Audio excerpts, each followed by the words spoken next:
Assalamualaikum warahmatullahi wabarakatuh. Perkenalkan, nama saya Israwanti dari kelas PBS 4C, Program Studi S1 Perbankan Syariah. Nomor induk mahasiswa 20040200057. Baiklah, di sini saya akan menjawab soal-soal yang diberikan oleh Bapak Agus Salim. Jawaban saya yang pertama, menurut saya karena jika pengelola keuangan tidak dilaksanakan dengan baik, maka bisa berdampak pada kinerja perusahaan secara keseluruhan. Adapun tujuan kita jika ingin mengelola perusahaan keuangan dengan baik, yaitu kita menyiapkan anggaran keuangan. Mengapa kita harus menyiapkan anggaran keuangan? Karena ini dibutuhkan sebagai suatu acuan dalam segala perhitungan finansial nantinya. Yang kedua, belajar untuk menabung. Dalam mengelola perusahaan, kita harus menabung untuk mengelola keuangan dengan baik. Yang ketiga, hindari berutang. Mengapa kita harus menghindari berutang? Karena ini merupakan salah satu kendala dalam menentukan cara mengelola keuangan yang baik. Yang keempat, catatan keuangan. Membuat catatan keuangan. Yang kelima, atur anggaran sesuai prioritas keuangan. Yang keenam, memiliki bayangan kehidupan di masa depan. Dan ketujuh, memulai berinvestasi. Soal yang kedua, karena merupakan hasil dari proses akuntansi yang dapat digunakan sebagai alat komunikasi antara data keuangan suatu perusahaan dengan baik yang berkepentingan melalui laporan keuangan perusahaan akan mendapatkan berbagai wawasan terkait kondisi keuangan serta transaksi bisnis yang sedang berjalan.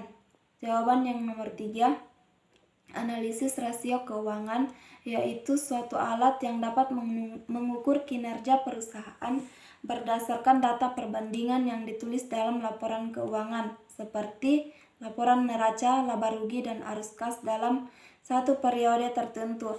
Hal ini biasanya dilakukan oleh akuntansi pada akhir periode perusahaan dalam satu tahun. Analisis rasio keuangan ini menjadi bahan penilaian seberapa sehat perusahaan tersebut pantas mendapatkan suntikan investasi. Pencapaian perusahaan analisis rasio keuangan yang wajib dilakukan yang pertama, rasio likuiditas, yaitu jenis rasio keuangan yang mengukur kemampuan perusahaan memenuhi kewajiban finansial dalam jangka pendek. Rasio likuiditas ini memiliki 3 jenis, yaitu rasio lancar, rasio cepat, dan rasio kas.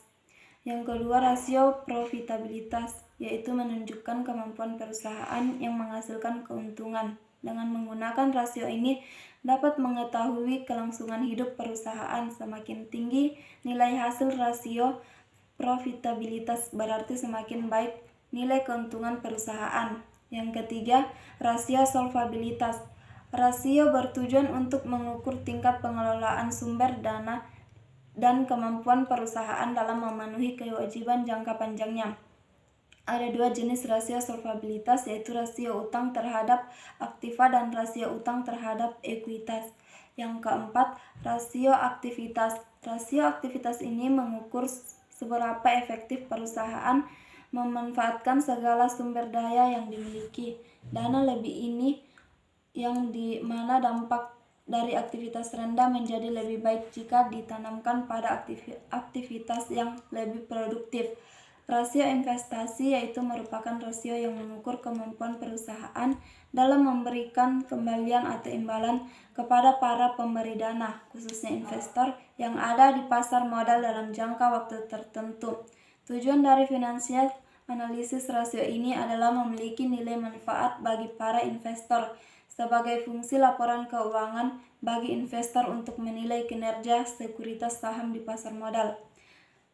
Nomor 4, alasan saya kenapa tanpa adanya sebuah peramalan yang merupakan peran penting dalam satu kesatuan dari proses perencanaan, keakuratan dalam proyeksi yang sukar untuk dipertanggungjawabkan, karena adanya perencanaan dapat memberikan manfaat yang terbesar masa yang akan datang sama sekali tidak pasti. Demikian jawaban dari saya. Mohon maaf apabila ada kesalahan. Saya ucapkan assalamualaikum warahmatullahi wabarakatuh.